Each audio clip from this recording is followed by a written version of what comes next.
behalf of the Institute of Chinese Studies, New Delhi, I warmly welcome you to day 2 of the first iteration of our flagship conference on domestic governance in China. The conference is being organized by ICS in partnership with the Center for Policy Research, New Delhi. I, Anushka Saxena, am working with ICS as a research intern, and I shall be facilitating the session today. The fifth session of our conference will be geared towards understanding the new trends in the People's Liberation Army or PLA and its role in governance. It shall focus on the Central National Security Commission as a part of the party Central Committee, including various aspects of national security in domestic, external, traditional, and non-traditional realms. PLA party-state relations in terms of the CMC's control over the new domains of cyberspace and electronic security, as well as the traditional ones like land, sea, and air, and the armed police force. Dual support work and military-civil integration. It explores the role, composition, and the functioning of the CNSC and its impact on the government's decision-making, the impact of Article 17 of the Defense Law on the PLA party-state relations, and how PLA and the provincial or local governments interact and assist each other. And finally, on the PLA's impact on the development of the civil sector. Joining us as chair for this session is Lieutenant General Dr. Prakash Menon, Director of Strategic Studies at the Takshashila Institution and Adjunct Professor at the National Institute of Advanced Studies, Bengaluru.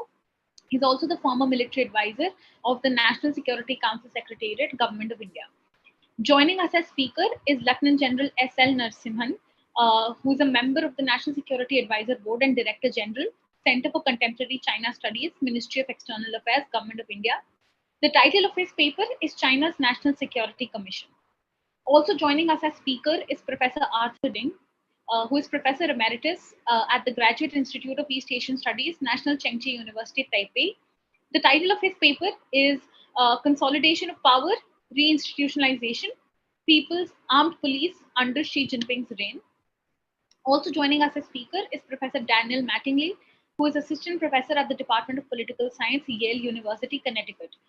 The title of his paper is How the Party Commands the Gun, the Foreign Domestic Threat Dilemma in China. Joining us as discussant for the session is Mr. Manoj Keval Ramani, Chairperson of the Indo-Pacific Research Program and Fellow China Studies at the Takshashila Institution, Bengaluru, as well as non-resident Senior Associate Freeman Chair in China Studies at the Center for Strategic and International Studies, Washington, D.C. The complete bios of our speakers can be perused in the content brochure on our website, and it has also been shared on the chat box. Before we initiate the proceedings of the session, I request the audience to follow some housekeeping rules. All participants are requested to stay muted during the presentations. The participants are encouraged to raise questions and comments in the chat box at any time during the event, or one can raise their Zoom virtual hand during the interactive Q&A session. Please unmute yourself only when called upon by the chair or the facilitator of the session to do so. The proceedings of this session will be recorded and live streamed on the ICS YouTube channel. With this, I hand over the floor to the chair, Lieutenant General Dr. Menon. Thank you.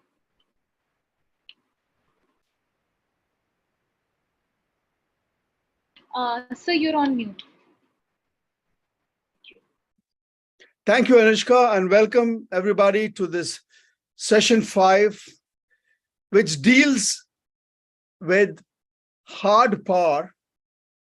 And that is one type of power which is important in terms of its ability to change things in the most dramatic and drastic manner at a scale and speed which is unpredictable. And to understand hard power and its domestic connections, which cannot be separated from its external ones, we are going to do is to look at structures which deal with it. And in those structures, what is the connection of those structures with the party and the state and the people? And what is the connection between substructures within the structures themselves?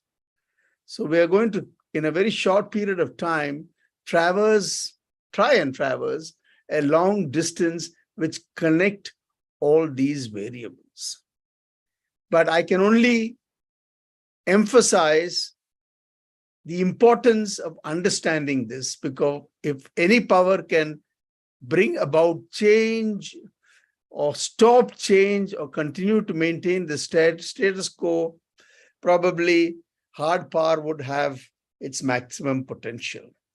And on that note, may I give the floor to Lieutenant General Narasimhan, who is going to talk to us about China's National Security Commission. Over to you, General.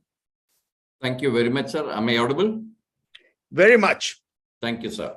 Let me just, can you see the slide? Yes. Thank you, sir. Good evening to you all, and it's a pleasure to be with you all today to speak on this subject of China's National Security Commission. This is a subject which generally is not very well discussed in many of the seminars, particularly relating to China. However, the establishment of this National Security Commission itself is not a very new one. It has been there for quite some time, but it has been given the push by Mr. Xi Jinping. The point that I want to emphasize is it is an old concept which has been given a push by Mr. Xi Jinping, because in most of the cases, whatever is given a push, the initial work has already been done by somebody else before him. So unfortunately, he seems to be getting all the credit for whatever has been happening during his tenure. So having said that, let me touch on the subject. Firstly, the concept of the China's National Security Commission came up when Jiang Zemin visited the United States and learnt about the US National Security Council.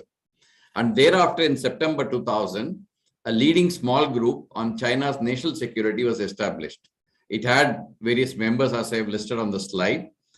The thing is that it didn't gain much traction beyond that. Ultimately, after the third session of the 18th Party Congress, this was established in November 2013.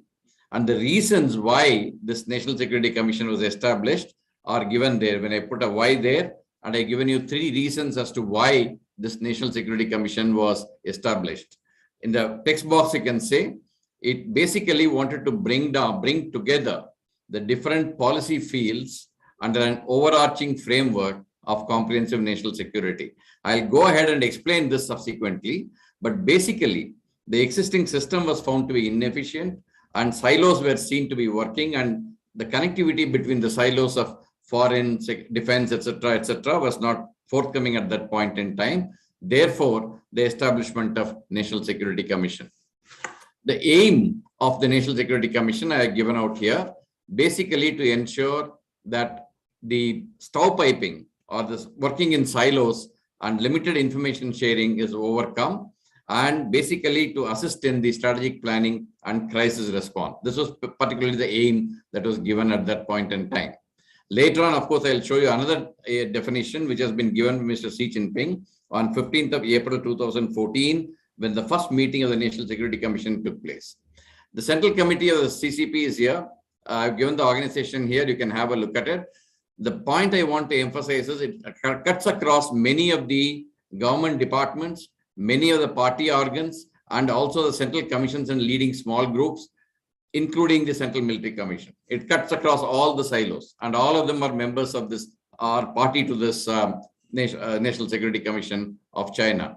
This is headed by Mr. Xi Jinping. The vice chairs are given here, and you can see the rest in another slide. I'll show you the other members, some of the members.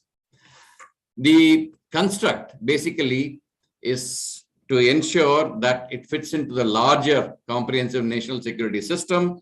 And in that, the key characteristic is the party cannot think of security in a narrow dimension. It has to take the concept of national security in a more broad manner, which includes all other aspects of security like biosecurity, energy security, etc.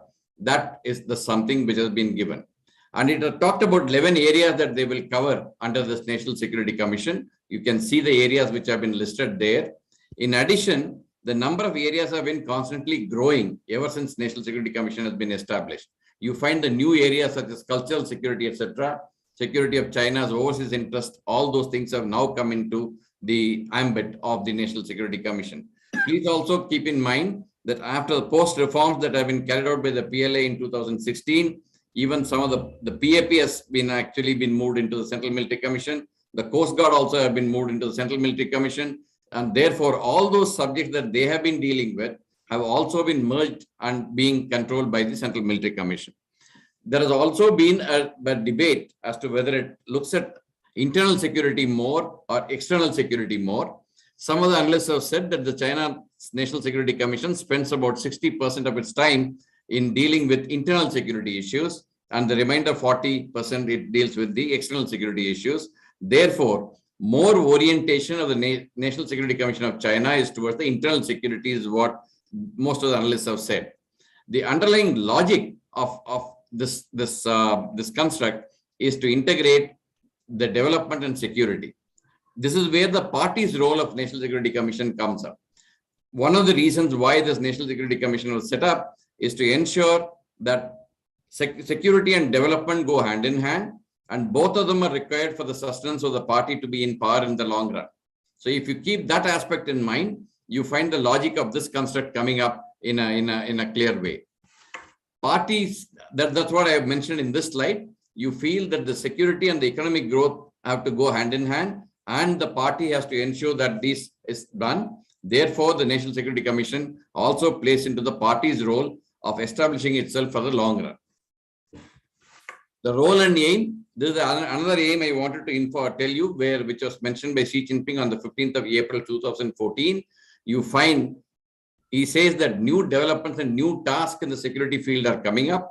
He also wants to build a national security system which is centralized and integrated, efficient and authoritative. That's what he has said. And this is the aim that he gave on 15th of April 2014. And the role is given here very clearly. It is to safeguard the sovereignty, security and development interests overseas. This is where the external component of the National Security Commission comes into play. Where when you say development interest in overseas, now China almost has got development interest in almost 100 countries today. So that is where the external component of that particular thing comes up.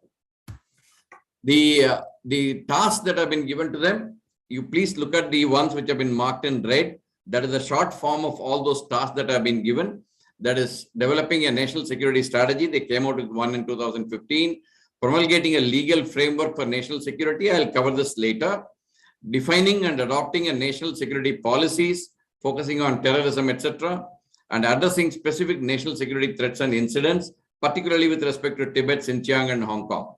They feel that these three places where the incidents are happening, there is a lot of this overseas influence that is coming up, and this is something that they need to deal with. Therefore, that is the fourth task that have been given to the National Security Commission. The post-2019, you found the Central National Security Council actually also proliferating itself down to provincial, prefecture, and county and city level. So all these organs are actually vertically spread till from top to the bottom. So how do they function? First, the CNSA plenaries take place first, followed by provincial plenaries and lower level meetings. And each plenary sets its own agenda for the next session. Political themes are a constant feature of these plenums. And in that, one of the most important things that they feel is to study Xi Jinping's speeches. So basic thing is the party and the security are getting intertwined in the functioning of the National Security Council. This is the structure, which is in the form of chairman, vice chairman, and members. This is not the full list. There are many others in this members. I couldn't list all of them. So I've just given an example of how these people are actually listed here.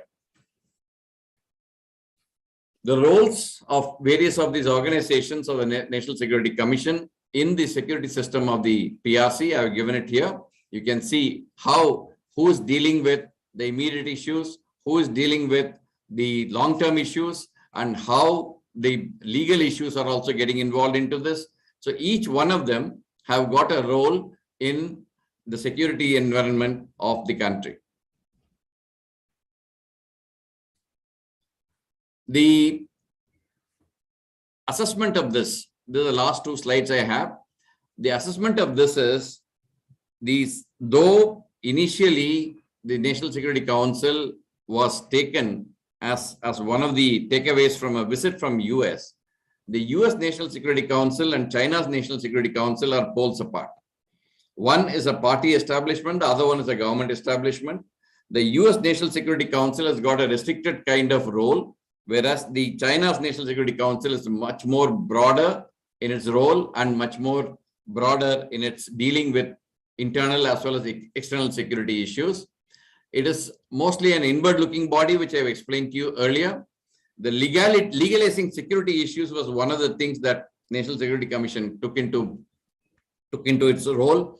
National security law, national intelligence law, cyber security law, all of them you can see as part of the China's National Security Commission coming up. It also aims to increase control over both external and internal environments. How this is happening is you find the way I have explained the structure from top to bottom, you find slowly all these organizations are getting the people involved in maintaining the internal security. Like one guy is maintaining an observation on the other. So you find this National Security Commission has actually involved the people also in maintaining the internal security of the country. And then the passive and reactive defense was the part which China was playing earlier. China's national security seems to be now becoming proactive and preemptive in some form or the other. So you find in a proactive way, the way they operate in South China Sea, etc., you can see it. That is one. The second thing is that preemptive approach is something that they are trying to do in this. In case of, say, the actions in South China Sea actually clearly tells you how they prevent an approach into their territorial integrity and sovereignty. Basically, if you look at the A2AD system that they have employed, those things are actually the preemptive approach to maintaining tackling of any of the threats. And China's national security states is now expanding internationally. You can see it in some form, like in the sense, wherever their projects are, you find the Chinese private security companies operating in those projects in many countries. Slowly and steadily, you find the security apparatus expanding itself over many countries. This is the last of my slides. Installing new CNSCs throughout the party structure helps strengthening the central supervision, which I explained to you how from top to bottom, when these organizations are existing, how they are actually involving the people to maintain the internal security. The party committees generally party committees of National Security Commission do not supervise military or paramilitary forces. They have their own party setups which do that. The CNSCs could still contribute to more effective crisis management in various models. Under the new model, passive defense of China's national security is no longer felt to be the thing.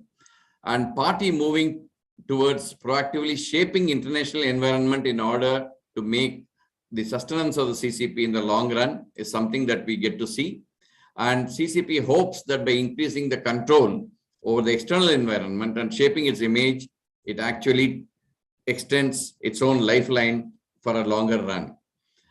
Basic thing is, it is a direct and inevitable consequence of the setup is the securitization of the foreign policy issues also.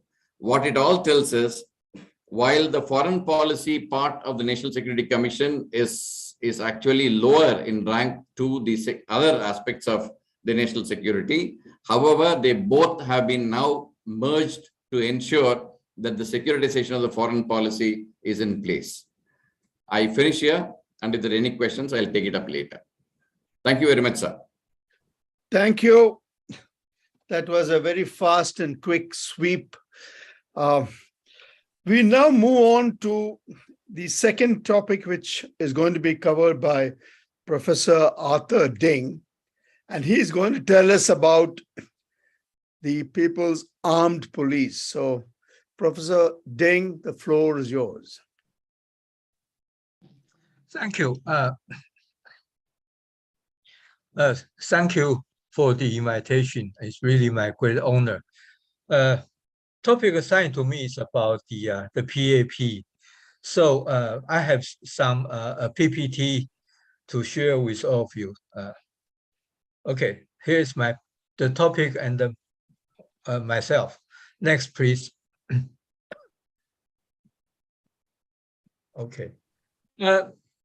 Probably review briefly about the PAP's history.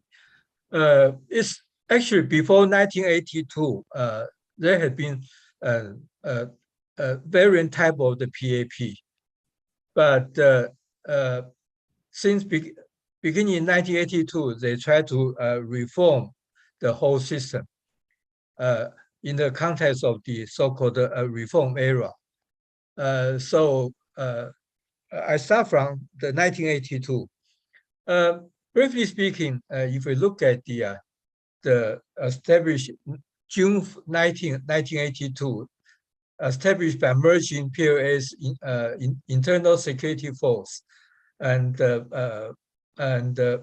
Ministry of Public Security firefighting units, border units, and armed force. And as time goes by, new units were added into the PAP. So what we can see is that PAP is extremely complex and diverse force spreading in the whole China. And it was a quite large force, at least 600,000 soldiers, at least, because this number was given at, if my memory is correct, is China's National Defense released 2006. Next, please.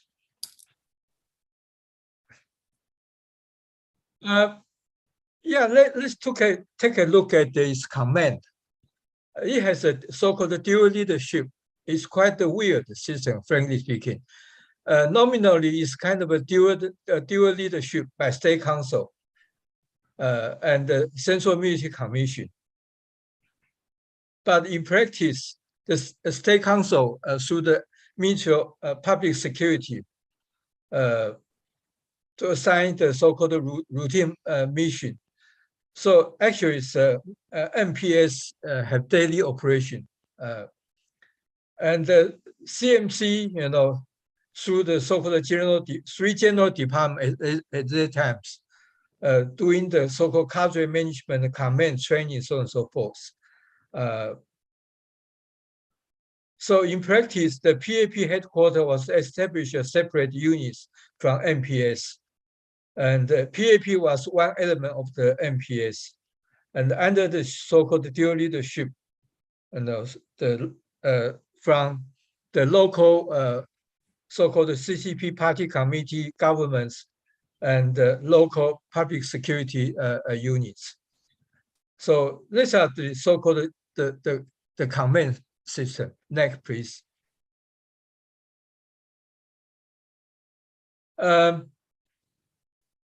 So those are the let's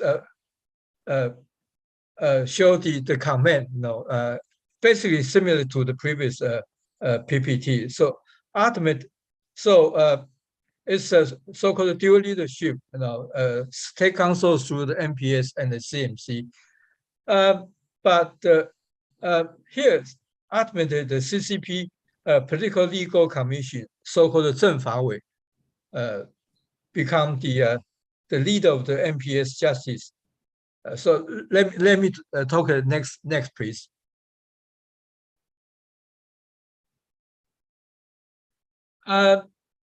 Here's a kind of a problem for the CCP so-called leadership.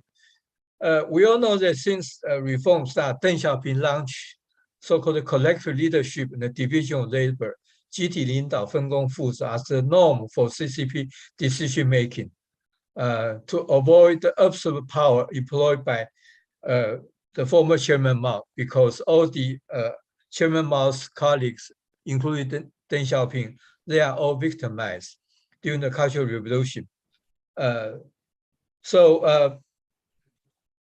With this kind of a collective leadership, the division of labor, the party chairman post was eliminated by Deng Xiaoping and replaced by General Secretary, who was first among the equal political standing, Politburo Standing Committee member, so-called PSC. So collective leader means any major issue has to be decided collectively by the committee's collective discussion. And the division of labor means each party committee member is assigned specific responsibility, and every party committee member has to perform his or her own job in accordance with party committee's collective decision and division of labor. So that is the so-called basic principle here. Why this is important? Because this involves division of labor. Let me talk later. Next, please. So here's the key question. What is the relationship between the General Secretary and the other PSC member? If all are equal, how General Secretary as the highest party state military leader can make sure the other PSC members are in the same page with him over many policies?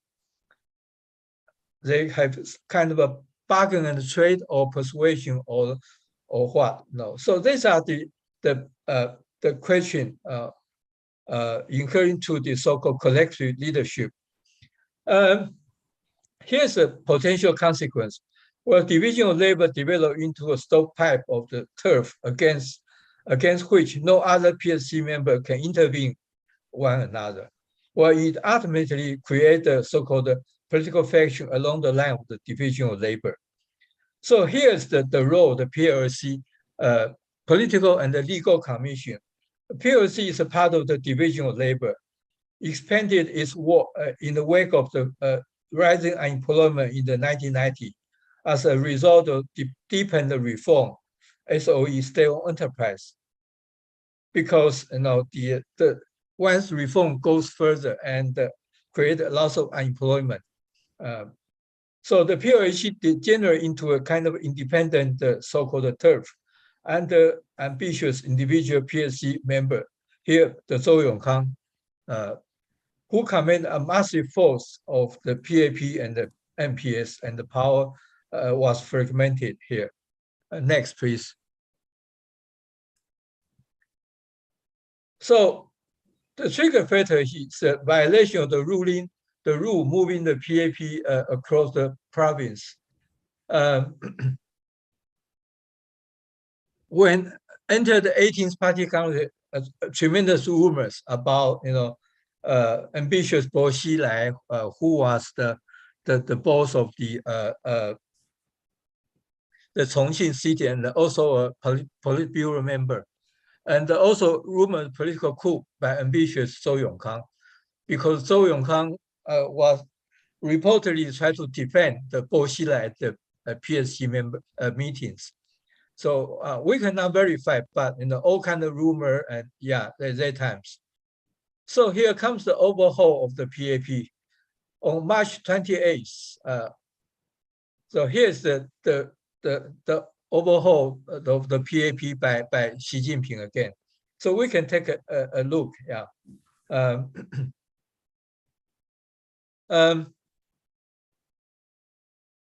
It's announced and its core mission has been redefined. So the new governance is the Xi Jinping proposes CCP's overall leadership. So the PAP will structure mirror Xi Jinping's new pattern of governance, the CCP's overall leadership, which is applied to all the sectors. Power has been centralized and personalized in Xi Jinping's hand through all kinds of newly established commissions, while other PSC members have been marginalized. In other words, the CCP's overall leadership means Xi Jinping's overall leadership.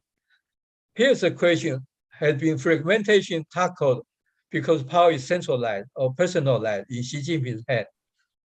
Can new governance pattern do better for policy making or not? So next, please. Oh, okay. Before I conclude my presentation, probably some PPT was missed. Anyway, here's the the Zhou Yongkang was the chairman, the head of the PLC at that time, and simultaneously he also was a PSC member, Politburo Standing Committee member. So we can see, although the PAP was under the dual leadership of State Council and the CMC, but actually State Council, the Premier, has no control of the so-called PAP at all. Instead, as I said earlier, the PLC, the PLC, Political Legal Commission, have the full control of the PAP and the MPS and all the court and the prosecutor sector, the whole sector. So we can see, the State Council has no control of the PAP at all. Instead, the power actually is in the PLC, head of the PLC's hand. So we can see that's why before the 18th Party Congress, there's all kind of rumors, and probably Xi Jinping have this kind of feel insecure for over his as a general party general secretary. So that's why that was the background for, I guess this was the background for Xi Jinping to overhaul the PAP and remove the whole the PAP internal security force to CMC under his control, and at the same time try to downgrade the PLC's grade from the PSC member to the Politburo member. So a little bit one step lower. So those are the background and the how the Xi Jinping overhaul the PSC, the PAP. So probably let me stop here and we can discuss further. Thank you. Thank you, Professor Ding. I think for the participant, it would be obvious that the changes we're talking about is about centralization and the concentration of power at the top. And so we'll now move on to what this means in a very interesting title by Professor Daniel Mattingly, How the Party Commands the Gun. So over to you, Daniel. Great, thanks so much. Can everybody hear me and see the slides? Okay. Yes. Okay, great, fantastic. Well, thank you so much. I'm just really, flattered to be on such a distinguished panel with such a great group of scholars. And the title of my talk is How the Party Commands the Gun, the Foreign Domestic Threat Dilemma in China. And I do sort of want to start where Professor Ding left off, thinking about the ascension of Xi Jinping to the post of General Secretary, which was a decade ago in November. And of course, in the middle of October, there's going to be another the 20th Party Congress, where Xi Jinping presumably is going to get another 5-year term. We don't know for sure, but it'd be very surprising if he didn't. And I think Professor Ding really did a great job in describing a lot of the pressures that Xi Jinping and the leadership were under in 2012 when he first took power. There had just been, the Boxilai incident where Boxilai had, moved police across provincial borders to try to pursue his own former police chief. Had clearly been sort of insubordinate to the party, and there were these rumors that Boxilai and Zhou Yongkang, the Politburo Standing Committee member who was in charge of security, were somehow plotting against Hu Jintao. And it was in this background that in 2012, Xi Jinping gave a speech that was never made public, so the speech is not entirely confirmed, but there's this reported internal party speech that's gotten a lot of, that was first circulated in Chinese and then got a lot of coverage in the West, where Xi Jinping talked about the Soviet Union and what he saw as the lessons of the fall of the Soviet Union. And he saw as core to this was the Soviet Union's lack of control over the military.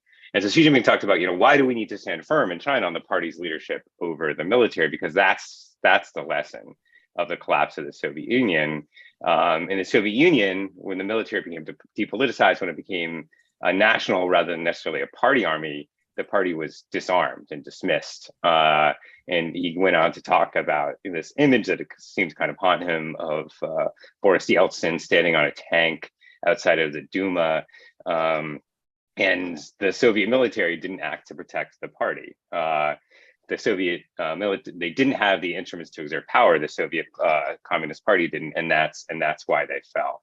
That was a lesson that Xi Jinping needed to take from the fall of the Soviet Union. So clearly, his control over the military, control over the guns is hugely important to party leaders. It has been since Mao. And Xi Jinping's centenary speech last year for the 100th anniversary of the Chinese Communist Party, he talked about the party must command the gun. This, of course, he's echoing here its famous aphorism, dictum by Mao Zedong, the original party chairman himself, that the party has to command the gun. And in the centenary speech, Xi Jinping talks about this kind of dilemma that two things that the party must do. And he doesn't talk about it in terms of a dilemma, but I am, that the party needs to enhance the political loyalty of the armed forces, going back to this threat that the party faces from the military, and also strengthen them through the training of competent personnel. So the party needs a military that's loyal to the party, so they don't end up like the Soviet Communist Party. And they also need a strong, competent military that can meet China's objectives as China becomes a world power and tries to project its power, certainly in the Pacific. And I think for all authoritarian, non-democratic regimes, there's a kind of dilemma maybe between this idea of needing a loyal military and needing a competent military, at least to a certain degree. On the one hand, you definitely need a loyal armed forces if you're the leader of an authoritarian regime, because the armed forces lead 9 in 10 successful coups, and they're pivotal in revolution. So if you want to stay in power, you need the loyalty of the military. On the other hand, obviously, you want a competent military too, because in terms of external power projection and meeting external threats, need a competent military. So how do you do this? Well, ideally, of course, you just have both, right? You want to select officers who are loyal and competent, and of course, that's to a certain degree, that's what the party tries to do, right? Is try to find officers who they think will both be loyal to the party and are competent. And so you could think of someone like the current CMC vice chair, Zhang Youxia, who's maybe an interesting example. His father and Xi Jinping's father knew each other. Zhang Youxia is a kind of princeling general, and so maybe that gives him some kind of like loyalty to the party and also to Xi Jinping. At the same time, he's one of the few generals who has combat experience. He served in Vietnam. He served in the front lines of Vietnam. But what I'm going to argue in this talk is that there is still somewhat of a trade-off, that the party is likely to emphasize loyalty a little bit more in times of more strong domestic threat, when the party feels like it's under threat in terms of either mass or elite politics in China. If there's a potential elite split or mass threat the party needs to deal with, they're going to be really concerned with appointing generals who they know have markers of loyalty to the current leader. And then in times of foreign threat, the party is going to emphasize professionalism a little bit more, right? I mean, without trying to lose sight of either of these things completely, just changing the emphasis in times of domestic threat and a foreign threat. So this draws on a paper and a book project that's ongoing. The paper is forthcoming at a journal called the American Journal of Political Science. And I'm happy to send it to anybody if you want to send me an email. And it builds on an ongoing book project. So the comments and questions will be very welcome as I think through this for the book and draw on what you say. So this draws on new data on over 10,000 appointments to the PLA. It's this large data set of an authoritarian military. I would say it's one of few studies on the role of the PLA in domestic politics. That's a typo. I think it's one of few studies in contemporary political science in the United States of the PLA in domestic politics. There's a lot of really good work on the PLA in domestic politics in general. So in terms of the kind of findings and theoretical implications, I think that promotion to these high politically important ranks in the PLA depends on a mix of ties to the sitting leader and combat experience. That's what I'm going to try to show you using data, is that if you want to get promoted in the PLA, it helps to be tied to the sitting leader, but it also helps to have markers of professionalism like prior combat experience, which is something that we can observe from outside the system. If you're inside the system, you probably have access to other measures of professionalism, like performance in training exercises and so on. And the other main argument I'm going to make is that in periods of domestic threat, there's going to be an increased emphasis on promoting officers who are tied to the leader. And in periods of more heightened foreign threat, an increased emphasis on training and combat experience. So what is the role of the PLA in domestic politics, broadly for people who aren't familiar? I mean, I know on this panel, there are a number of experts on the PLA, but in general, the PLA, I guess you could think of as I hinted earlier, it's not a national army, right? It's different than the armies of a lot of countries where the army is a national army that defends a nation. This is really the arms wing of this Chinese Communist Party, and that's actually an important distinction, I think, in a lot of ways, where it's not an army that's just for the country. It's actually a party army, and in the past, it's played a really important role in power struggles, notably in the Cultural Revolution, and in 1989, the military was very clearly a pivotal actor in both of these events. In this paper, I'm going to look at generals who are promoted to the CCP Central Committee. And the Central Committee is a body. The full Central Committee has about 200 members. The full and alternate is a little bit bigger. 350 members. But of the full members of the Central, 200 odd members of the Central Committee, in recent years, about 1 in 5 have been members of the military. So if you think about the Central Committee as, there's a Central Committee of about 200 odd people, the Politburo of 25, and sorry, Prakash? No. And the Standing Committee, which historically has had 5 to 11 members, in recent years, last 10 years, it's had 7. Of this big important body that's a key party body, the Central Committee of the kind of, you can think of as the enlarged core of the party leadership. About 1 in 5 are members of the military. So obviously they're an important political force that the party has to reckon with in domestic politics. So I'm going to look at leaders being promoted to the Central Committee and also to the rank of full general. And I'm interested in 2 markers of, I'm interested in kind of like two other variables. The first is experience as a measure of professionalism. So I'm particularly interested in your battlefield experience, which Deng Xiaoping saw as a key marker of competence and professionalism. He kind of, in his kind of earthy way, called battlefield experience touching the tiger's backside. So he would send, in the conflict in Vietnam in 1970, that started in 1979, Deng would rotate officers through their front line to give them experience touching the tiger's backside, as he put it. The other thing that I'm going to look at in this talk is connections to the top leader. So how do you know that you're loyal to the top leader? Well, it's really hard to observe. But I think if you, and it's presumably it's even hard to observe for the people within the system. How does Xi Jinping know that a particular general would necessarily be loyal to him if there was a leadership split? Well, he might not know, but I think that if he served alongside somebody before, that gives him more information about what kind of officer that person is and whether or not they maybe share a worldview and share a disposition. And so these workplace ties become really important. So in the contemporary, for the revolutionary generation, these officers served alongside each other in field armies in the Chinese Revolution. So Deng Xiaoping was part of the Second Field Army, and when he became leader in 1978, 1979, he started to appoint. Actually, he did this before when he was the chief of staff of the PLA too, but he really started to bring in some of his old buddies from the Second Field Army into high positions in the PLA and also in the rest of the party, because these are people he knew, and he'd sort of form these bonds of experience. Contemporary leaders don't have this, they didn't serve in the revolution, so they didn't have people that they were serving alongside in times of war. But people like Xi Jinping, Hu Jintao, and Jiang Zemin, they did serve alongside PLA leaders in another role, which was as local leaders. They're also party secretaries of local military districts. So what do I mean by that? So for example, let's take Xi Jinping. Xi Jinping was the governor of Fujian province and the party secretary of Zhejiang and Shanghai.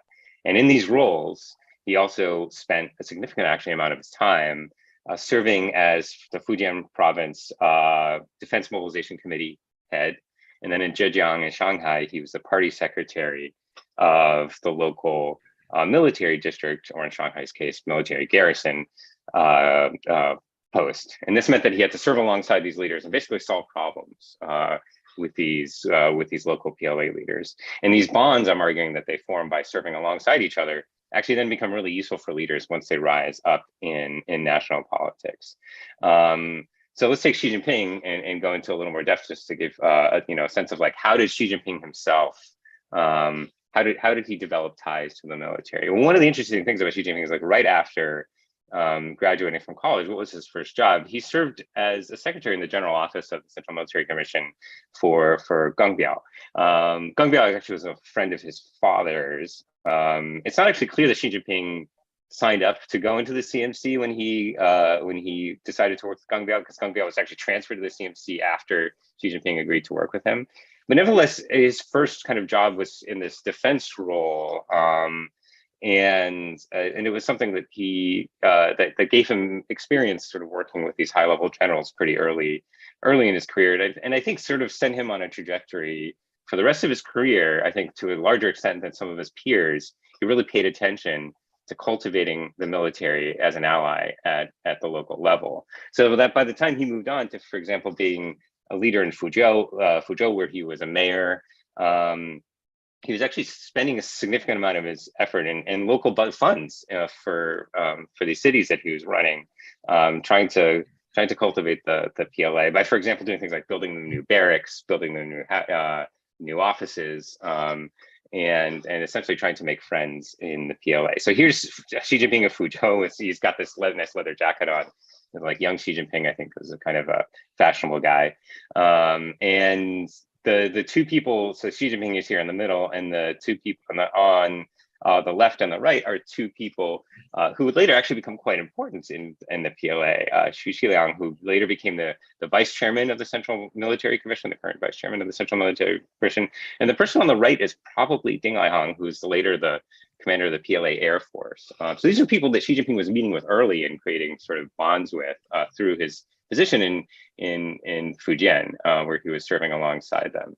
He also actually served as a reservist in the artillery in Fujian, right, which of course is overlooking the Taiwan Strait. And between this and the other things that he was doing, Xi Jinping actually made this list that the PLA Daily ran of being one of 10 national newsmakers in the PLA, of like local leaders who were trying to help the PLA, and even, you know, years before Xi Jinping entered national politics, they were already talking about Xi Jinping's deep affection for the PLA and the troops. And this kind of continued as a leader in Fujian. He was on the National Defense Mobilization Committee. Here's a picture of him in that era meeting with local officials. You know, this is when he's doing things like building them barracks, or you know, when he's in you know, he's also building new buildings for the 31st Army Group, which is also stationed in Fujian. So he's like doing a lot to help build allies with these local people he's serving alongside. And this kind of continued as he's, you know, party leader of Zhejiang. And then he's actually the first secretary of the Zhejiang military district. Again, he's funding new basing, he's visiting with leaders, he's building ties. So this is like one of many constituencies that Xi Jinping is trying to build, right? Like, I think if you think about what maybe his kind of brain space would have been like, I can't imagine that the military was his top concern, right? Like, I'm sure economic growth and things like social stability were probably higher in his head, but certainly he seemed to have a nose for building allies in the military. And this would come back actually to help him, because I'm about to show you that he then disproportionately promoted people that he served alongside in these provincial posts. Okay, so this new data on this kind of top echelon of PLA leaders. It has all the deputy field commanders and above, chronological professional biographies of everybody back to when they were field army generals or lower, or field army officers and lower. And this is all based on open source material that you can get in libraries in the United States and in China and on the internet. So this is all kind of like open source stuff. And I have about 10,000 appointments of actually it's more than this. I think it's actually 1,600 officers. So that's an old slide. So the first question is like, does serving alongside somebody predict promotion? So actually what I'm showing you here, to be clear, is I'm looking at all of the post-Mao, I'm looking at Deng and onwards, all the leaders, and whether or not someone who they served alongside is more likely to be promoted than the rest of the pool of generals. And if you kind of imagine, like, for the generals, like being posted to the same province as somebody who later becomes the CMC, the leader of the party, is a little bit kind of weird and random. So I think hopefully it's a kind of fair comparison between these people who are connected to the leader and not. So being promoted to general or being promoted to the Central Military Commission, you're much more likely to be promoted to general. You're much more likely to be promoted to the Central Military Commission if you just happen to have served alongside the paramount leader. So this time I think some evidence that being connected to the paramount leader really helps you in being promoted. Some leaders seem to have been better at this than others. I only have about 3 minutes left, so I'm going to try to move through this pretty quickly so I don't go over. So this is promoted to general and promoted to 3-star general, like full general, and promoted to the CMC.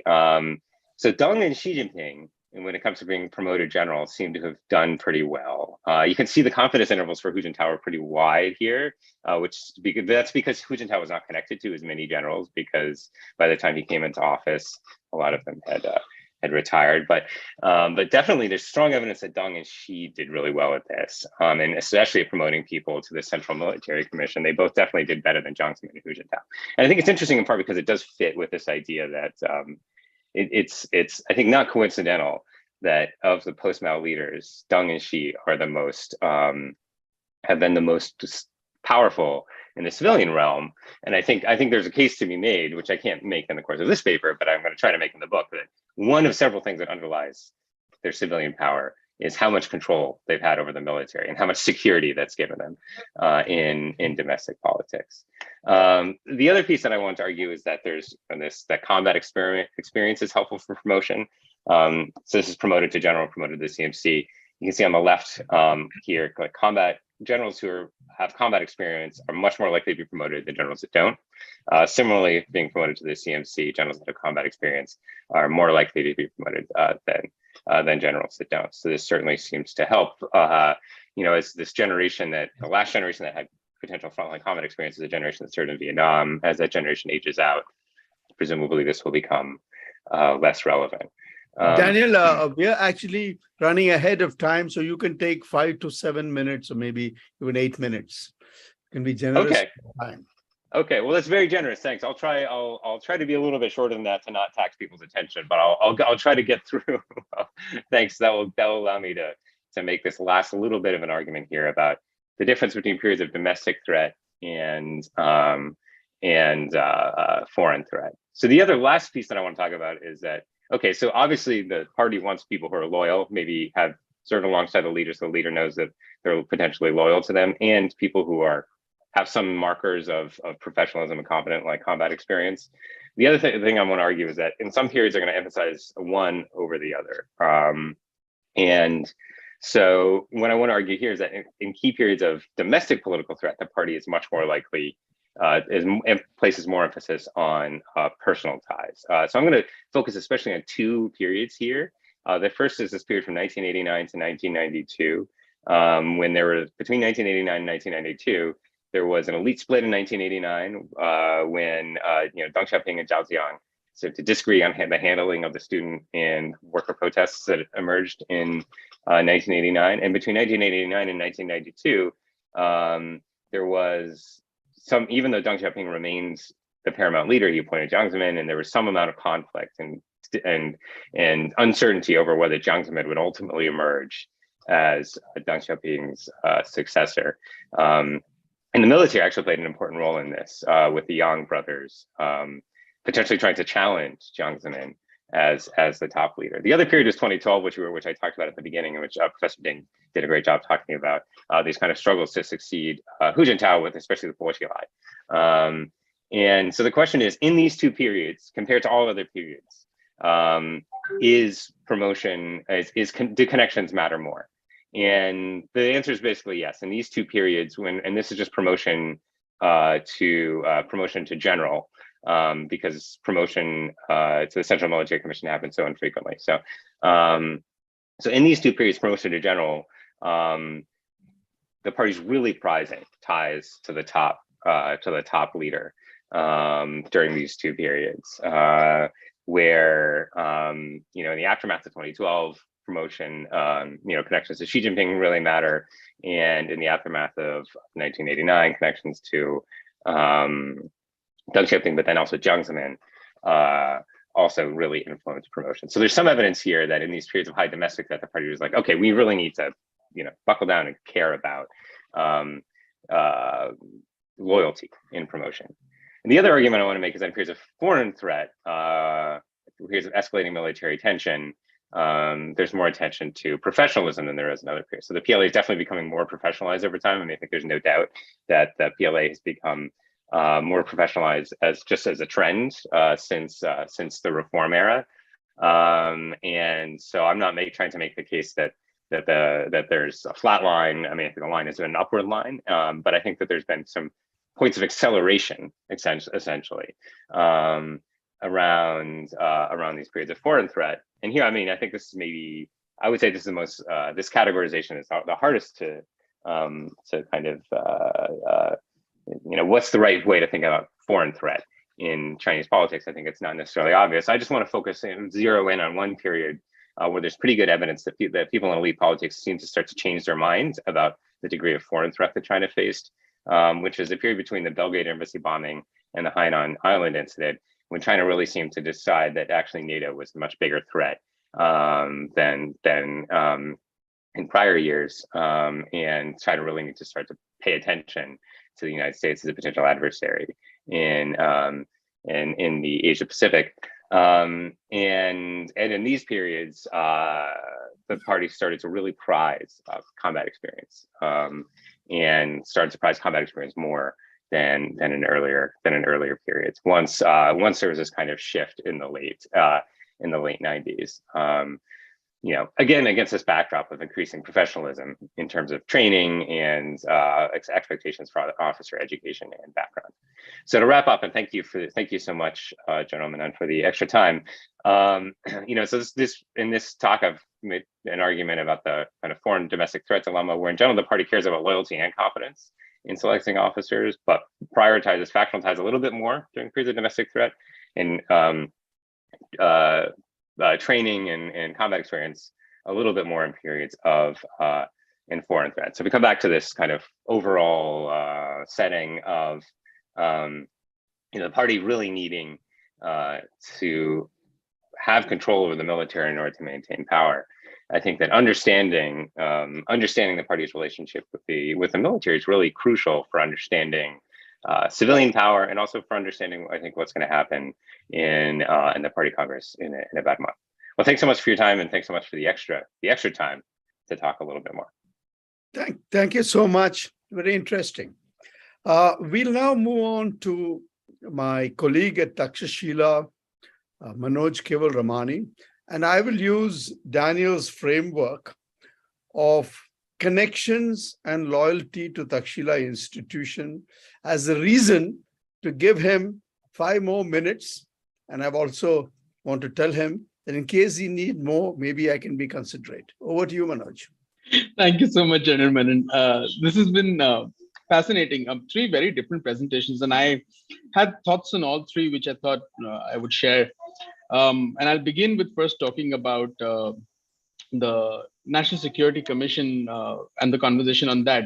I think it's really fascinating because you hear today from Beijing a lot of criticism of the United States for having having generalized the idea of national security to different domains. And I think this talk sort of provides us with a reminder that in many ways, it was Beijing that started to look at this idea of national security across all domains before the others did. And while the domestic manifestations of it, we can see, which Lieutenant General Narasimhan articulated very well, I want to spend some time on the external manifestations of this, because increasingly we are going to see much more of this, particularly through the articulation, and still we need more on it, but the articulation of the Global Security Initiative by Xi Jinping. We still need to see more in terms of details of it, but my sort of quick sense of reading through different writings on the Global Security Initiative by Chinese analysts across Chinese media is that at first it is an articulation of global security from the perspective of the national security, sort of comprehensive national security concept that Xi Jinping articulated. It is essentially an argument that's going to shape three different dimensions of actions. The first set of actions will be with related to hard power, where we are likely to see a set of things that have happened already, whether it is joint exercises, joint training, joint policing, agreements of that nature, Coast Guard operations in different with different partners. You're going to see far more engagement of the PLA with external players. And I think that the Global Security Initiative does that. And I think that will bring together issues of not just traditional, but also non-traditional security. Some of this we've been seeing for a long period of time, things with regard to, say, anti-piracy, but there will be newer dimensions to this. And I think this is something that we need to watch out for. Along with this, I think from a hard power point of view, we're likely to see much more emphasis on training of military elites across large parts of the developing world, which again sort of exports this domestic conception of national security. The second set of actions that I think we're likely to see are actions along issues related to economic and financial security. And I would sort of include things like energy security, food security within this basket. And along with that, sort of issues with regard to data security, and network security and things like that. And I think this is, again, going to be extremely important because this is, again, an export of how Beijing views securitization domestically. We're already seeing some agreements on, say, things like data security with countries in Central Asia. There's a data security initiative that's been proposed. And I think the Global Security Initiative will bring all of this together within this framework. And I think the third area that I think is relevant is with regard to global governance norms. And I think this will be applicable across the range of issues that General Narasimhan mentioned, right? Biosafety, he didn't mention this, but human rights.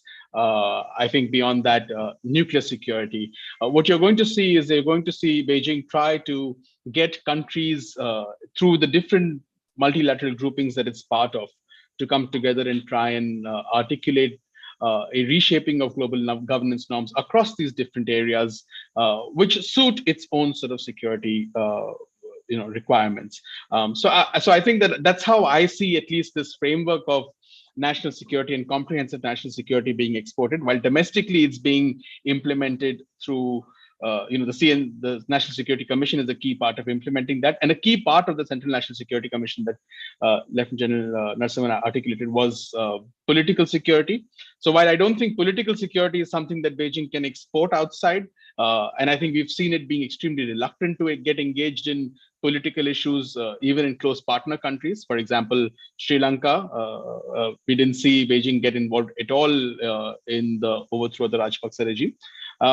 So while it may be reluctant to do that externally, and that may be the priority domestically, the other aspects of this sort of expansion of national security frameworks will be applicable to foreign shores. And I think that's something that, as analysts, as people who are watching China, it's important for us to sort of watch out. Therefore, the legal changes that are taking place in China domestically when it comes to the national security law, the cybersecurity law, the intelligence law, I think it's useful to follow some of these changes also across food and energy security and so on and so forth, because they will have external implications and they will have implications for India too.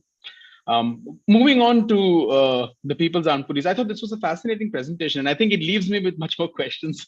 I think Professor Ting asked a really important question, which is, does centralization end up easing fragmentation?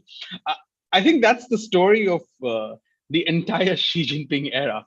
If people who are following the Chinese economy will also make the case that, look, a large part of this centralization of power is also to address key economic failures and the fragmentation of the system, whether it's with regard at the central level, and the implementation of initiatives, whether it's at the local level because of resistance by vested interest groups, and the effort across has been to create something something much more unified.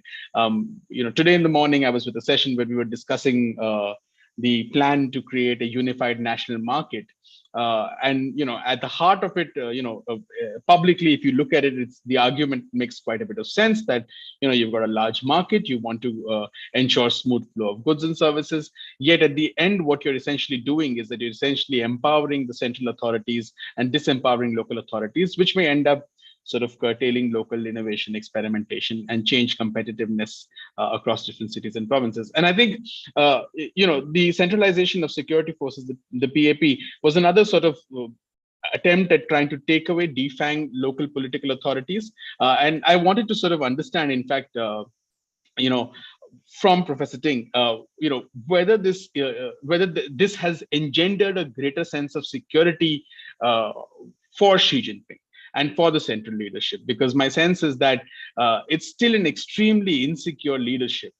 So have these changes that have taken place within, with control of the PAP, have they engendered a greater sense of security and a greater sense that, at a provincial level, you will not see so-called abuse of power, like say what happened under Bo Xilai, where you will not see adventurism to that degree. And was this, what does it tell us about Xi Jinping's power to politically appoint individuals at provincial levels who could have commanded the gun?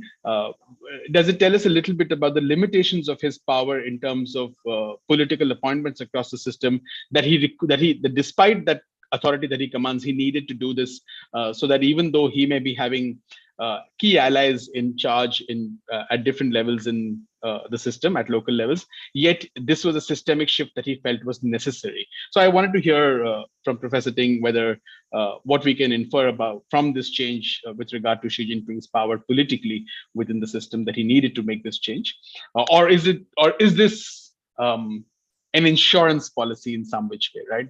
That even though you may have the authority to be able to reshape the system, it's good to have control over all forms of the gun. So that's the sort of thought that I had on that presentation. The final presentation, again, I thought was really, really interesting. And again, many more questions. One of my first questions, actually, before I get to my questions, my colleague Megha and I, we've been trying to study the appointments of armed forces delegates to the 20th Party Congress. And the list has already been released as to the entire set of delegates that are going to be being sent to the 20th Party Congress. But of course, we don't know as of now, or at least I don't know as of now, who's headed into the Central Committee. So that's something that we'll wait and see. But from our assessment, what we had seen was that there were a couple of trends. Yes, at the 19th Central Committee, there were, I think, about 66 armed forces members across the board. A significant number of them belong to 23 of them, I think, belong to the ground forces, 10 to the Navy, 10 for the Air Force. Strategic Support Force had 7 members. So firstly, would such an assessment where you're looking at the division tell us a little bit about policy priorities? And tell us a little bit about the balance of power within the different forces also, because that is a key aspect of how, where money will be spent, where emphasis will be there on policies going forward. And I think, so that's one thing. The second thing that we were looking at, and this is again, very, very new, because theaterization started in 2015, 2016, late 2015, 2016. So, in 2017, we saw, different members, obviously, who were promoted, and they were not necessarily promoted in terms of maintaining a balance with regard to different theaters, but would also an assessment based on theater level, appointees be a useful means to understand threat perceptions and understand potentially where policy priority and money is likely to go. For example, if you're going to see an expansion of SSF members, does that indicate to us that there's a greater focus on informatized or intelligentized warfare? So that's the kind of things that we are trying to study, and hopefully, as we get more data based on the 20th Party Congress and subsequently, we're able to build a robust database to be able to try and understand whether that's happening and whether that's not happening. The questions that I had for Professor Mattingly were essentially, as Xi Jinping grows older, this is likely to be his third term as General Secretary and Chair of the Central Military Commission. As he grows older, and the people with whom he has shared bonds that you so clearly demonstrated, as those people grow older and move out of positions of power, how does he? It's highly unlikely that he's probably personally worked with the new a lot. It's highly unlikely that he's worked with a 58-year-old or a 59-year-old or a 60-year-old who's just been promoted to a general. And going forward, the new generals that he will promote. So how does he maintain loyalty with the new individuals who are likely to be promoted? And if he does, how do we assess that loyalty going forward? Are there likely to be other parameters that we should look at to be able to assess that loyalty? Combat experience, again, given the fact that China has not been party to a war for a very long time, how do we look at what would be combat experience going forward? Particularly, do we look at peacekeeping missions? Do we look at anti-piracy missions? Do we look at some other things, or do we expect greater emphasis on potentially different forms of combat going forward to try and see whether how does the party assess this combat experience going forward? And finally, as Xi Jinping consolidates power, and he's consolidated significant power. In Friday's Politburo meeting tells us that there's going to be a change to the party constitution again at the 20th Party Congress, incorporating some form of, probably heightened, giving Xi Jinping thought a higher sort of status going forward. So if he's consolidated that degree of power, does that now tell us, given the framework that he presented, that there is likely to be a greater focus on professionalism and skills going forward? Or because he has entered an unprecedented period, a new era, where he's now got a third term, and he's growing old, he will grow older. Are we likely to see greater insecurity in the years to come with regard to his loyalty, sort of desire for loyalty, and therefore again a shift to loyalty? I mean, what's the kind of period that we are entering right now? Is it a period where also because external threat is going to remain extremely high for the foreseeable future, with the current events in Taiwan, with say the border tensions on India, you're likely to see external threat remaining very high. So what's the sort of period that we are entering into, and what can we therefore anticipate that Xi Jinping will likely do? With that, I'll pause. Those are the thoughts that I had, and I'd love to hear from the rest of you. Thank you, Manoj. And since Manoj has posed 3 questions to Daniel, I suggest we start with those questions, and then we can source the rest of them from the chat box, which will be managed by Anushka. So Daniel, the question floor is yours. Well, great. Thank you. So Manoj, thank you for these really fantastic comments. And so I'm a huge admirer of Manoj's work and a regular reader of his newsletter, which I recommend to everybody to subscribe to right away if you haven't already. I know it's a big asset for the China field that I read every morning. So, well, first of all, this new research you're doing and thinking about like the balance between different forces, I think is absolutely fascinating and crucial. And yeah, not something that I was thinking about with this particular project. But I think you're right. It does tell you something probably about the institutional priorities of the party and of the PLA. And there's been this interesting move away from prioritizing the ground forces, even as you note, the ground forces are 20, get 20 members, where the other forces tend to get 10.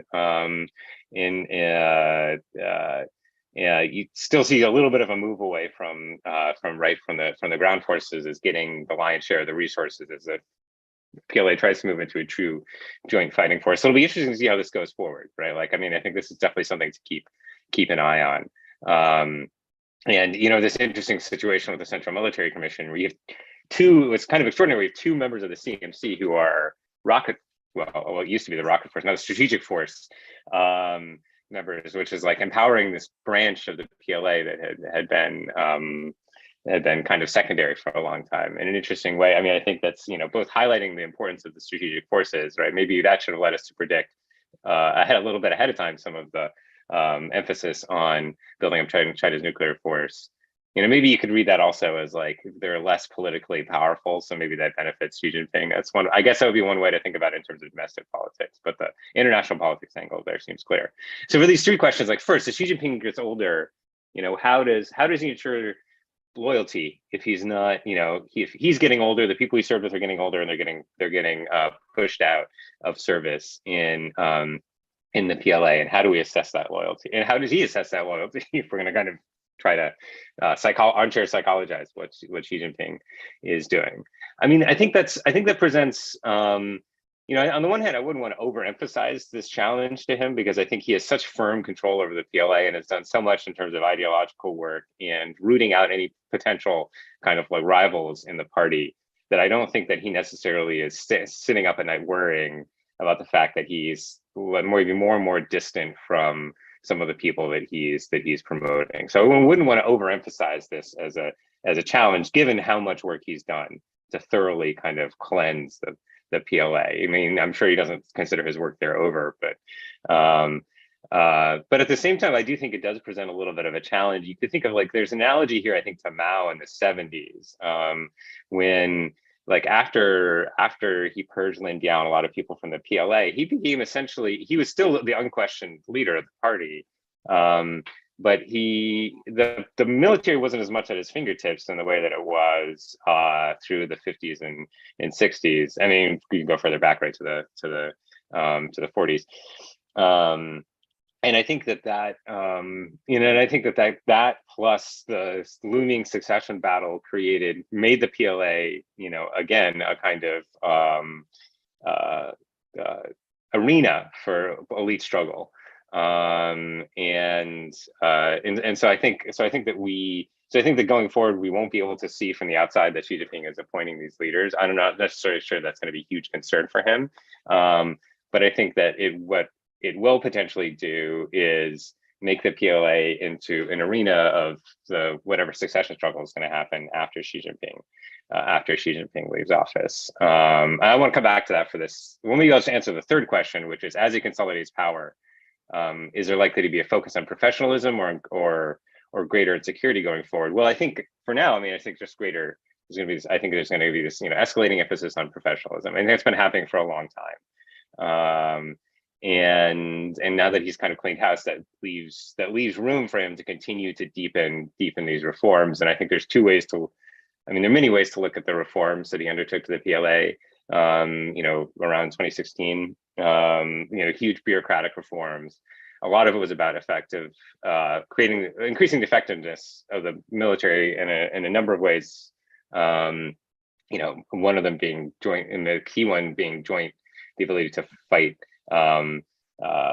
jointly between the different services, and but at the same time, it also helped him, you know, consolidate central party authority over the PLA in a way, and enhance the loyalty and discipline of the PLA in a way that had been lacking. So as long as he's around, I would expect this emphasis on professionalism.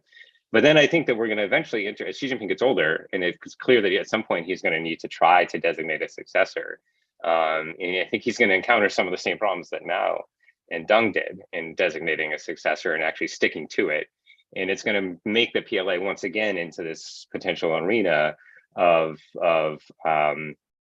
elite competition. And you know, you don't need to have you know, China is arguably, you know, there's never been a successful military coup in the history of the PRC. And I guess it depends on how you think about the overthrow of the Gang of Four and Deng Xiaoping's pushing out of Hua Guofeng. But that doesn't mean that the military is not important. And so I do think that you'll see. I do think that is potentially, if you look in the medium term, a potential source of concern for the party. The final thing is this question about combat experience. Given China hasn't been a party to war for a very long time, how should we, like, what are the markers of professionalism? Like, how is the military going to think about this? And I think it's a great question. I think you raised two key things. Peacekeeping, UN peacekeeping missions, right, are, you know, China's playing a central role in those, and so I think experience in those, and as you said, in anti-piracy, anti-terrorism efforts are essential. You know, I mean, I think you could think about also service in some of the military regions like Xinjiang might in some ways be seen as, if not equivalent to combat experience, at least something akin to it. And you know, and of course there are things that the military has been doing all along, like military exercises, which as they become more complex and involve more work in joint fighting. I mean, I think that's something, of course, that the party will continue to pay attention to. But thank you for these really great. I'll stop there so I don't talk for too long. But thanks for these really great questions, which I think are going to continue to push me to think in new directions as I work on this project for the book. So these are really smart questions. Thanks. Thank you, Daniel.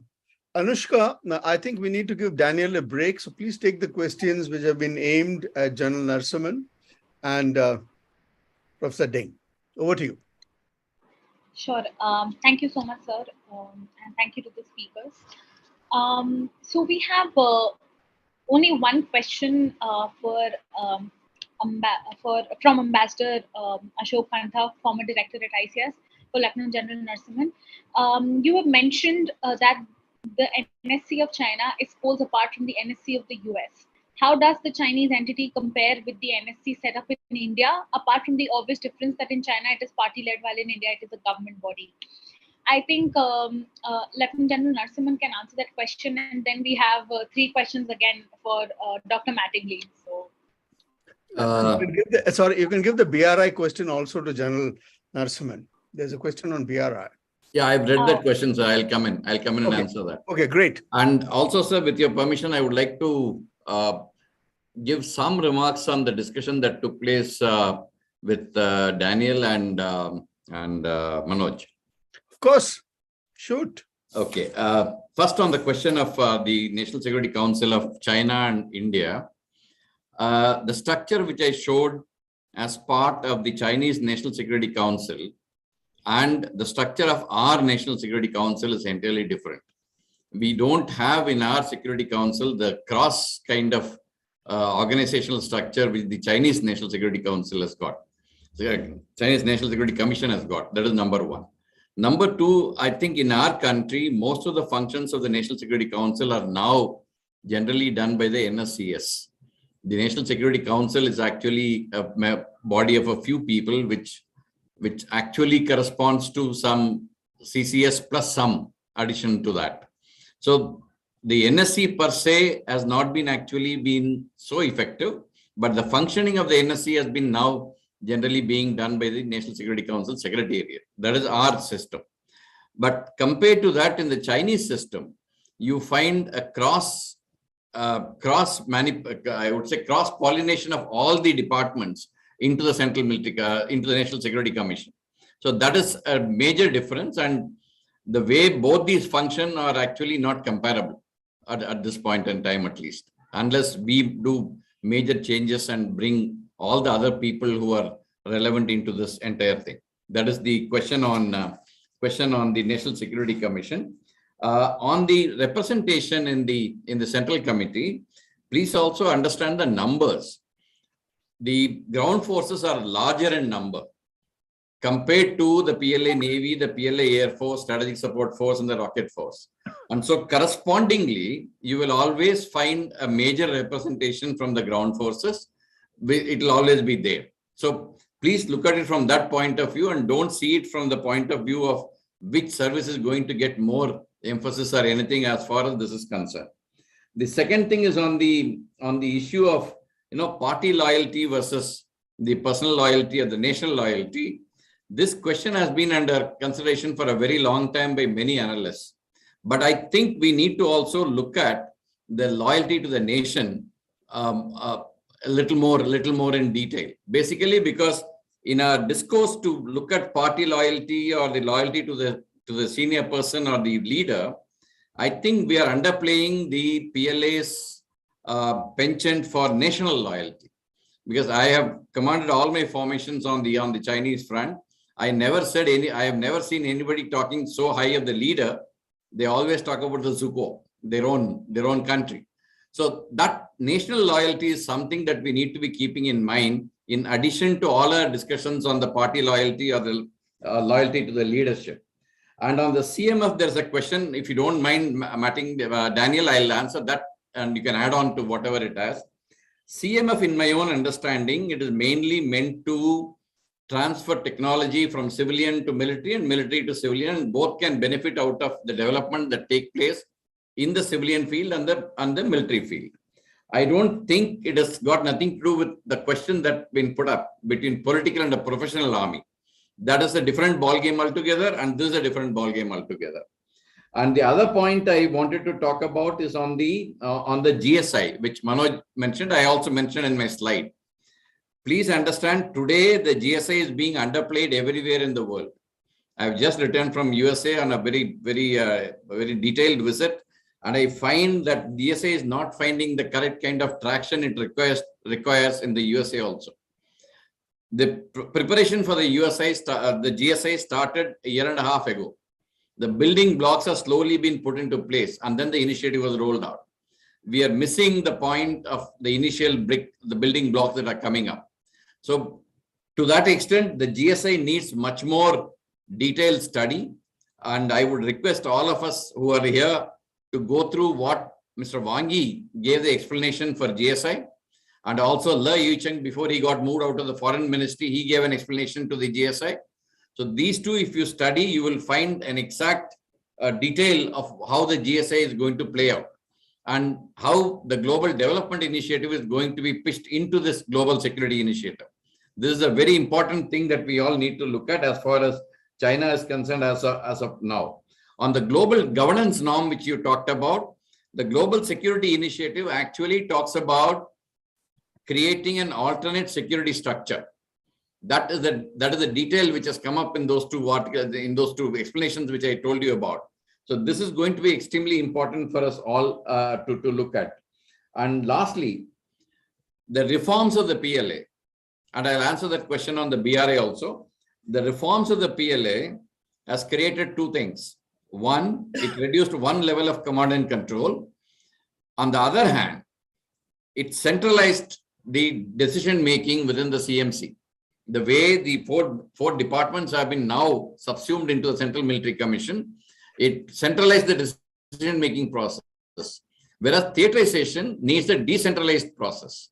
So this is a dichotomy which the PLA will face, and they have to overcome over a period of time of centralizing the decision-making and decentralizing the decision-making with the theater commands. Lastly, on the question of the BRA, as far as BRA is concerned, the PLA as well as the PLA Navy didn't have much role to play. That is my understanding. Most of the things have been done by the state-owned enterprises, which have gone out and then did all the projects that need to be done. And some of the private Chinese companies also have been involved in this. So as far as the BRA is concerned, I still call it One Belt, One Road.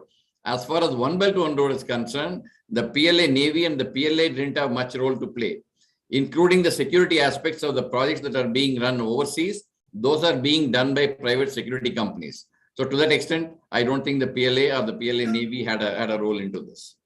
Thank you, sir. Thank you. Anushka? Yes, sir. So, sir, we have 4 more questions.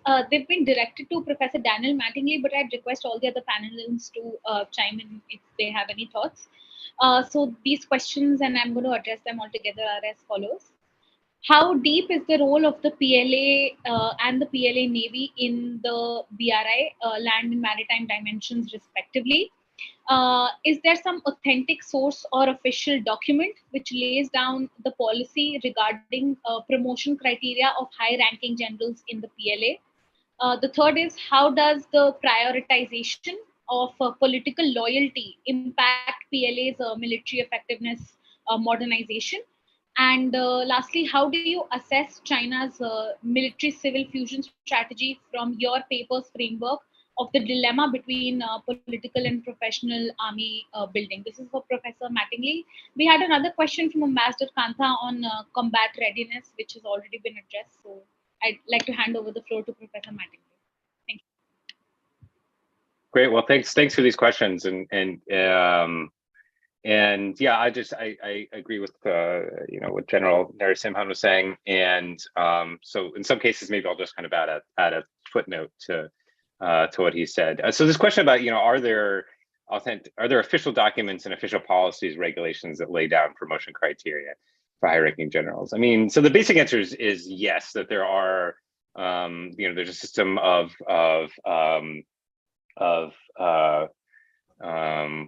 what would you call it in English, like grades and ranks for promotion to within the PLA, and there are different criteria for being elevated in these different grades and ranks, and the so and then there are different, like age, for example, there are age requirements, there are age limits for being if you want to be promoted up to the next rank. If you're too old, you can't be promoted. There are my understanding, like educational criteria and so on. Although, I think the one thing to pick through for outside analysts, though, is that it's not, there do seem to be, I guess you could say, like informal criteria for service in, different, for example, like serving in different regions and serving in different roles, for being especially elevated to some of the top grades. And so even but for some of the things like loyalty, there definitely aren't official criteria that say that you have to serve alongside the sitting PLA, the sitting CMC chairman in order to be promoted. That's definitely not a formal criteria. That's something that maybe is sometimes informally rewarded. Similarly, combat experience, I'm not aware of any official criteria that suggests that an individual should be rewarded for having combat experience. But again, that's something that seems to be maybe more informally rewarded within the promotion system. And then presumably also within the system, there's people more information on things like performance and combat exercises, which from the outside we just don't have information on. That gives people information about like the potential quality of different officers. And so there's I think essentially like a fair amount that we don't know, especially for promotion of the highest ranks. And how like what some of the internal criteria are thought about, but there definitely are public regulations in some cases.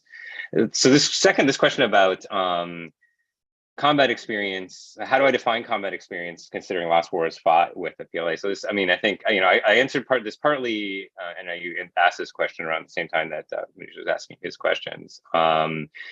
But considering the last war with PLA was fought in Vietnam in 1979, so that is the last war in which so the way that I've defined combat experience here is frontline combat experience, and the last war was with Vietnam. So you have the generation now that are taking on senior leadership roles, is maybe sort of essentially like the last generation that is likely to have had frontline combat experience in Vietnam. I mean, I think there's still maybe one or two people making their way, a small number of people making their way through the system, but this will become much less important. And so, harking back to the conversation with Manish, I think the things like, peace experience in peacekeeping missions, other kinds of like operational frontline experience, presumably will become more important over time. So this, I think there's also a question about does the partisanship of political loyalty impact the PLA's military modernization? And I think there's a big question too here about, in general, does the system of the fact that this is a party army in at least on paper, not a national army. And I take General Narasimhan's point very well that and he knows better than I do given his experience. But it accords with my observations, my qualitative, because of anecdotal observations too, that a lot of frontline soldiers in the PLA think of themselves and think of the PLA as also China's army, right? And it's partly about defending the nation. I absolutely agree. But I think that at the same time, the fact that there's a system of political commissars that reaches all the way down to the unit level, there's this kind of system of dual commands. It raises open questions that I think haven't been answered because China hasn't fought in a war since 1979 about just how effective these reforms have been. And I think it remains an open question that's hard to wrap our hands around. Like, to what extent, as much as these reforms have clearly changed the PLA, as much as the PLA clearly now emphasizes professionalism in the promotion of officers, does the fact that the PLA has this dual structure, does the fact that the PLA is answerable to the Central Military Commission essentially make it a less professional fighting force and less capable? Is is an unresolved question. I mean, I think the PLA has clearly moved towards professionalism and is more professional than it used to be compared to the PLA of the 70s and early 80s. It's probably a world-class fighting force, but we don't know the answer to that question. And then this question on central civil military fusion. General Narasimhan, I think, answered this quite well. I guess the footnote here that I would make to his answer here is that, I think that essentially all countries to a certain extent have some kind of, maybe it's not stated as a civil military fusion strategy, but all countries attempt to do some version of this, maybe without labeling it civil military fusion, which is to try to have, innovation in the civilian sector integrate to some degree with what's happening in the military sector and try to have.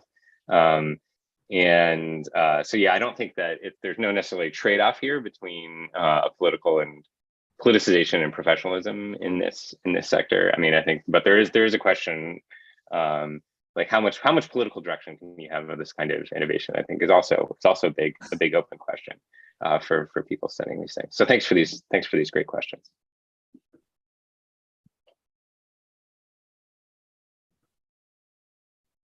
Anushka, are there any more? No, sir, but I think General Narasimhan has some comments to make. Right. Yeah, just 2 points in a short period. Go ahead. One is on this promotion, which we have been discussing for some time now. I think the point which Daniel brought out actually bears a lot of merit, basically because of the political clearance is one of the important inputs into an officer's promotion, into a PLA soldier or officer's promotion. So that is going to play a major role, whether he is professional or otherwise. If his loyalty to the party is not there, obviously he's not going to get promoted. So that is a factor that we need to actually keep in mind whenever we talk about this promotion. On the combat experience part, the question by Ambassador Kanta is very valid. Even if a person has fought in some war 45 years ago or 47 years ago, that is not 43 years ago, actually speaking, with Vietnam War happening in 79. He would have been an youngster, maybe an young soldier or a young officer. So that doesn't mean that he will be fit enough for higher levels of command. I don't think that is going to be a major factor. And also this notion that peacekeeping and combat experience cannot be equated together. Peacekeeping role is entirely a different role. A conventional fighting role is entirely a different role. These two actually should not be mixed up. And just because somebody has done well in probably peacekeeping need not necessarily be he'll do well in the combat part of it. So these are the 2 points I just want to convey, sir. Thank you. I think there is a question from Manoj. Can you? Sure, sir.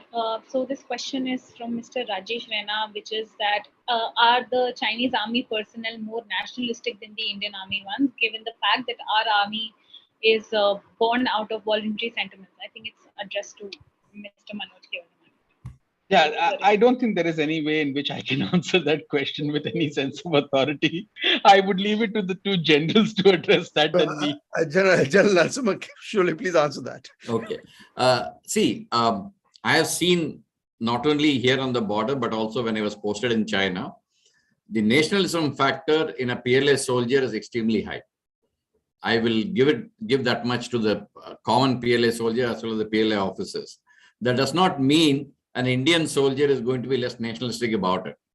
So the issue is, one is a volunteer army. Ours is a volunteer army, and so therefore he comes with an intention to serve in the army for fighting for the nation. So that motivation is always there in a voluntary army. China is actually looking at a conscription army, wherein you find these days there are reports to say that the PLA is finding it difficult to get enough recruits to come into the thing. That's why they've gone in for the twice a year kind of a recruitment since last year. So the issue that comes up is that if you want to compare the nationalism factor in either the PLA or the Indian Army, I would say both are rating very high. I wouldn't grade one lower against the other. Thank you, sir. And we have one question for Professor Arthur Ding. I think this could also be the last question for the session, as we can run out of time in 6 to 7 minutes. So the question is there any utilization of the People's Armed Police in military duties or the command of the PAP by armed forces personnel? Or is there any movement in personnel across the two forces? And there's an additional question to that. What about post-retirement benefits for the PAP and armed forces in civilian employment as in India? So, Professor Ding, if you could answer that question. Okay. We do see some kind of a personnel transfer between PAP and the regular ground force, for instance. A current army commander, previously he was assigned a chief of staff at the PAP. Then prior to the working at the PAP, he was a vice commandant of the Academy of Military Science. So we can see maybe for Xi Jinping, once PAP is a part of the so-called armed force, inevitably, I guess there'll be some kind of a personnel transfer between PAP and particularly the ground force. So that's my kind of a preliminary answer. Yeah. Answer. Also, let me add one. Yeah. Also, the most recent one is the PAP's Coast Guard. The head of the Coast Guard now has been promoted to become the Navy commander of the Eastern Theater. Now, it's the most recent case. Yeah. So we can see this kind of a personnel transfer between the PAP system and the regular PLA system. Yeah. So, Professor Ding, can I ask you, you actually said the contradiction between the centralized control of the PAP and the requirement for it to actually be decentralized in its functioning. How do you assess that as going to impact the effectiveness of the PAP? And also, what are its relations with the PLA?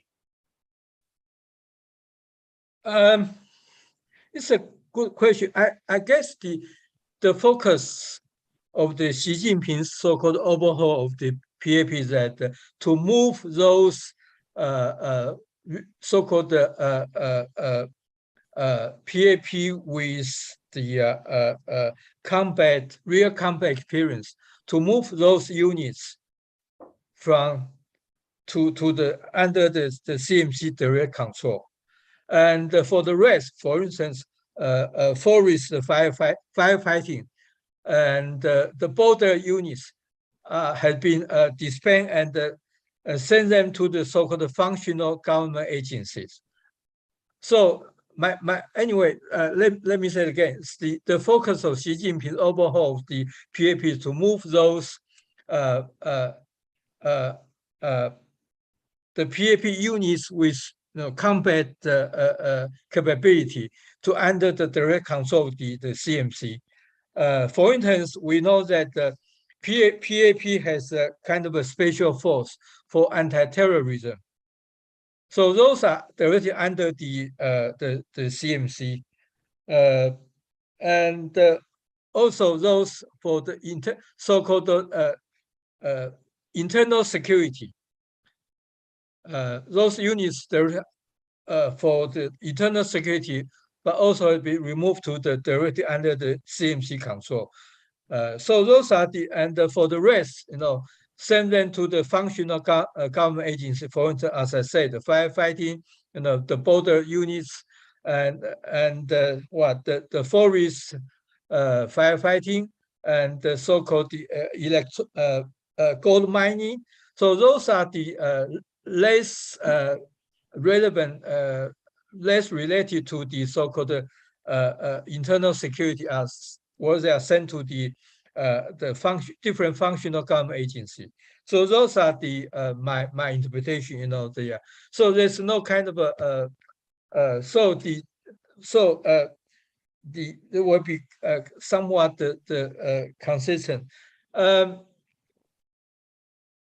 There's a kind of a personal transfer between, as I said, between the PAP and the regular PLA combat force, particularly for the ground army, ground units, ground force. So actually, they are kind of independent each other, and the PLA has no control of the PAP, and the PAP have no control of the PLA. It's independent each other. Yeah, can I just add on, sir, for 1 please. second? Yeah, go ahead. Go ahead. Two things. One is the people who are doing the border defense on the borders are from the PAP. Is the PAP's role. Please also look at the national border law, which the Chinese have promulgated recently, which came into effect from 1st of January this year. That clearly lays out the responsibilities of the various organs of the PLA, PAP, and others. So if you look at that, on the border defense, you find PAP's role, and there you will find PAP and PLA coordinating with each other. That is something which I wanted to mention. On the post-retirement benefits of PAP and armed forces and in civilian employment, you find recently there have been reports of PLA personnel, veterans actually, protesting for being looked after by the state, by the provinces. So the Ministry of Veterans Affairs has been created in China, which is looking into the rehabilitation of the veterans into the civilian field. So these are the issues that have come up as far as these two questions are concerned. Thank you, sir.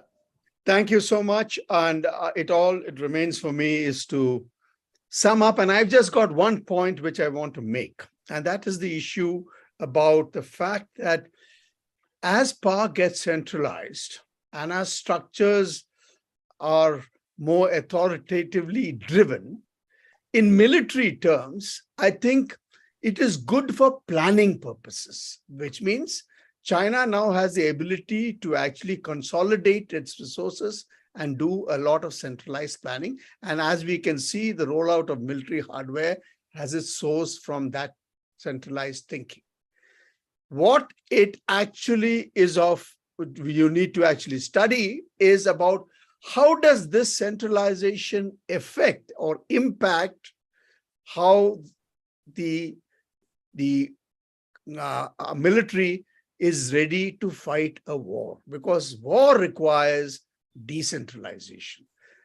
Yes, you can do exercises and so on. All the people down below will be able to fly their planes, sail their ships, march and so on. Do they have the capacity and the experience at the top level of leadership to handle large formations? That is the issue. And as this centralization keeps going higher, that becomes more difficult. And if you are having less experience, this is going to impact. But this is a point of view. I might be completely wrong. All it remains is to thank the speakers for their wonderful contribution, and to Manoj, the discussant. I hope it was useful to the participants, and would like to thank ICS and the Center for Policy Research for the opportunity that it has provided us. Thank you so much. Thank you. Thank you, sir. Thank you. With this, we come to the end of session 5 of the first CDG. I express my sincere gratitude once again to the chair, the discussant, and the speakers for their remarks and for patiently addressing the questions and comments posed by the audience. I also express my sincere gratitude to the audience for interacting with the speakers and for tuning into this 5th session. We shall be hosting 2 more sessions for the first CDG today, and the details of the same are highlighted in the brochure and the program available on the ICS website, as well as shared in the chat box here. We hope you'll also find time to attend our next session for day 2 on domestic imperatives of China's foreign policy, set to commence in about 12 minutes at 6:30 p.m. IST. Thank you.